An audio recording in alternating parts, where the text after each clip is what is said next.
నిన్న అనకాపల్లి పర్యటనలో భాగంగా హోంమంత్రి అనిత గారిని రాజయ్యపేట దగ్గర మత్స్యకారులు అడ్డుకున్నారు. భారీ సంఖ్యలో మత్స్యకారులు చేరి అడ్డుకున్నారు. బల్క్ డ్రగ్ పార్కుకు వ్యతిరేకంగా నినాదాలు చేశారు. ఫస్ట్ మా సమస్యలు తీర్చి ఇక్కడి నుంచి పార్కును తీసేయమని మత్స్యకారులు వినతి పత్రం ఇచ్చారు. వాళ్ళకి సర్ది చెప్పి మంత్రి గారు అక్కడి నుంచి వెళ్ళటం జరిగింది.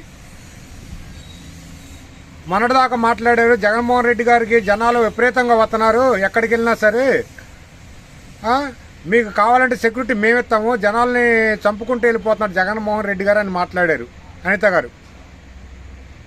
జగన్మోహన్ రెడ్డి గారికి వచ్చిన అభిమానంగా వచ్చారు, జగన్మోహన్ రెడ్డి గారి మీద ప్రేమతో వచ్చారు.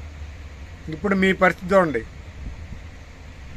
ఈ రాష్ట్రంలో ఎలా ఉందో. ఏ రోజు జగన్మోహన్ రెడ్డి గారిని ఒక్కరు కూడా వ్యతిరేకంగా వచ్చి అడ్డుకున్న పరిస్థితి లేదు. ఎక్కడ కూడా ఏ పర్యటనకి వెళ్ళినా కూడా సీఎంగా ఉన్నప్పుడు కావచ్చు, ఇప్పుడు కావచ్చు, మాకు ఏ సమస్య లేకుండా చేసాడని చెప్పి జగన్మోహన్ రెడ్డి గారు చేసాడని చెప్పి చెప్పుకుంటున్నారు ప్రజలు. ఈరోజు మిమ్మల్ని ఎక్కడికి వెళ్ళినా అడ్డుకుంటున్నారు. అది జగన్మోహన్ రెడ్డి గారికి మీకు ఉన్న తేడా.